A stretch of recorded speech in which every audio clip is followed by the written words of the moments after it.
दोस्तों, जब महाभारत का युद्ध यानी कौरव पांडवों का महायुद्ध होना तय हो गया था, तब दोनों के पक्ष ने भारत के सभी छोटे बड़े राजाओं को खत लिखकर उन्हें अपने पक्ष में आने का और अपनी तरफ से लड़ने का आमंत्रण दिया था।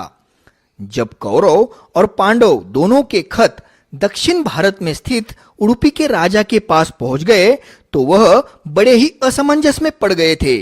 उडुपी के राजा भगवान श्री कृष्ण के भक्त थे। भारत के किसी भी राजा का महाभारत के इस युद्ध से अलिप्त रहना राजनीतिक दृष्टिकोण से लगभग असंभव था। तो फिर उडुपी के राजा ने अपनी सेना ली और वह कुरुक्षेत्र की ओर चल पड़े। लेकिन किसके साथ जाए, यह सवाल उनके मन को बड़ा सता रहा था। वैसे वह तो एक बड़े शांति प्रिय राजा थे, लड़ने की उनकी इच्छा नहीं थी। वैसे भी कौरवों के साथ जाए या फिर पांडवों के साथ जाए, इस सवाल का जवाब उस वक्त इतना सरल भी नहीं था। खुद भगवान श्री कृष्ण की नारायणी सेना कौरवों के पक्ष में लड़ रही थी और उसके विपरीत भगवान श्री कृष्ण स्वयं अर्जुन के सारथी बनकर पांडवों के पक्ष से लड़ रहे थे। कुरुक्षेत्र में पहुंचकर उडुपी के राजा की मनोदशा और भी विकट हो गई थी। कौरव और पांडव दोनों के पक्ष उन्हें अपने तरफ बुलाने के लिए कई तरह के आमिष प्रलोभन दे रहे थे। फिर असमंजस में पड़े उडुपी के राजा ने अपने आराध्य भगवान श्री कृष्ण के पास जाकर उनसे सलाह मांगी। तब भगवान श्री कृष्ण ने उनकी मनोदशा को पहचान लिया। इस शांति प्रिय राजा को लड़ने की इच्छा नहीं, यह उन्होंने जान लिया था। तो फिर कृष्ण ने उन पर एक अलग लेकिन बहुत ही महत्वपूर्ण जिम्मेदारी सौंप दी। दोनों तरफ से लड़ने वाली कौरव पांडवों की लाखों की विशाल सेना को भोजन देने की जिम्मेदारी उडुपी के राजा को कृष्ण ने दे दी। उडुपी के राजा ने कृष्ण का यह आदेश सहर्ष स्वीकार किया था। तो फिर उडुपी के राजा की सेना ने पंडाल लगाए और लाखों की तादाद में रहे सैन्य को खाना खिलाने के लिए उडुपी की सेना जुट गई। वैसे तो इस महाभारत के युद्ध में लड़ने वाले लाखों की तादाद में रहे सैनिकों की सुबह शाम दोनों वक्त के भोजन की व्यवस्था करना कोई आसान काम बिल्कुल नहीं था। लेकिन उडुपी की सेना ने रात और दिन मेहनत कर इस जिम्मेदारी को बहुत ही अच्छी तरह से निभाया। हर एक सैनिक को बिल्कुल साफ सुथरा, स्वादिष्ट और पौष्टिक भोजन मिले, इस बात का पूरा ख्याल रखा गया। और आश्चर्य की बात तो यह थी कि उडुपी के राजा ने भोजन की कुछ ऐसी व्यवस्था रखी थी कि उन्होंने बनाया हुआ खाना ना तो कभी कम पड़ा था या फिर ना कभी अधिक मात्रा में भी हो गया था। भोजन की बिल्कुल ही बर्बादी नहीं हुई थी। किसी भी सैनिक को कभी भूखा नहीं रहना पड़ा था और ना ही कभी अधिक खाना होने की वजह से पदार्थों को फेंकना भी पड़ा था। और इस बात का सभी लोगों को बड़ा आश्चर्य हो रहा था, क्योंकि 18 दिन चलने वाले इस महाभारत के युद्ध में रोज हजारों की तादाद में सैनिक मर रहे थे, वीरगति को प्राप्त हो रहे थे। शाम को खाने के लिए आने वालों की संख्या हर दिन घटती ही जा रही थी।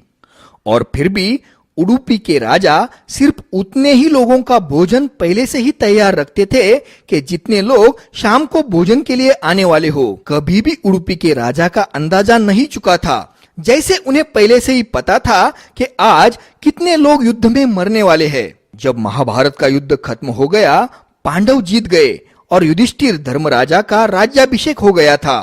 तब उन्होंने दरबार में ही उडुपी के राजा की बड़ी तारीफें की थी। धर्मराजा ने उडुपी के राजा को उनकी अच्छी व्यवस्था के लिए कई सारे इनाम भी दे दिए थे। और बड़े ही कुतूहलवश उस दरबार में धर्मराजा ने उनसे पूछा कि आपने बनाया हुआ भोजन ना कभी कम पड़ा और न ही कभी ज्यादा हुआ।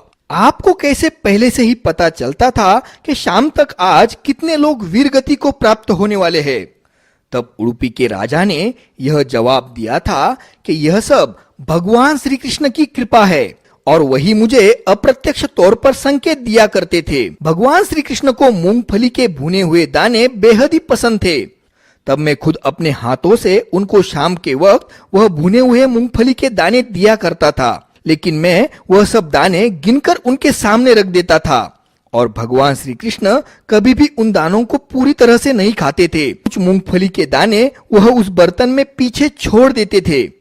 भगवान श्री कृष्ण ने ग्रहण किए हुए दाने और पीछे छोड़ दिए दाने, इनके प्रमाण का अंदाजा लगाकर मैं यह पता कर लेता था कि कल शाम कितने लोग खाने के लिए वापस आने वाले हैं, और मेरा यह अंदाजा कभी नहीं चुका।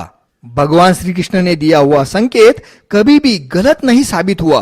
तब दरबार में रहे भगवान श्री कृष्ण ने उडुपी के राजा और उनके सैन्य को आशीर्वाद दे दिया कि तुम्हारे वारिस अगर लोगों को खाना खिलाने के व्यवसाय में जुट जाएंगे तो उन्हें कभी भी किसी चीज की कमी नहीं पड़ेगी।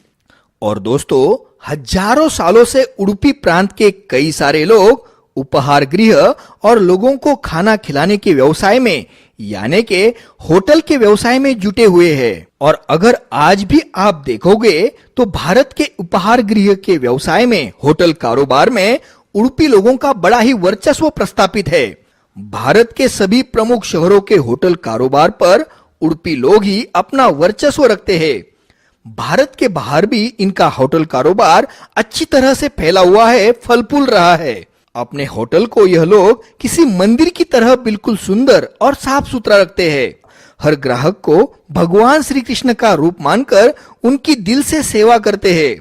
हर एक को साफ सुथरा, स्वादिष्ट और पौष्टिक खाना मिले, इस बात का पूरा पूरा ख्याल रखते हैं। अपना ग्राहक कभी भी नाराज न हो, हमारे भोजन का दर्जा कभी भी कम न हो, इस बात का वह हमेशा ख्याल रखते हैं। दिन रात मेहनत से और लगन से लोगों को खाना परोसने में, लोगों की सेवा करने में वह जुटे रहते हैं। और इसी वजह से यह लोग बड़े ही खुशहाल और आर्थिक दृष्टिकोण से समृद्ध लोग हैं।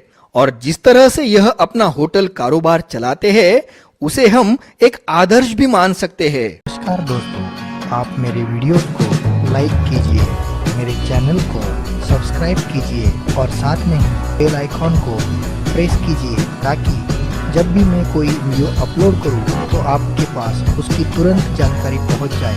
आपका बहुत बहुत धन्यवाद।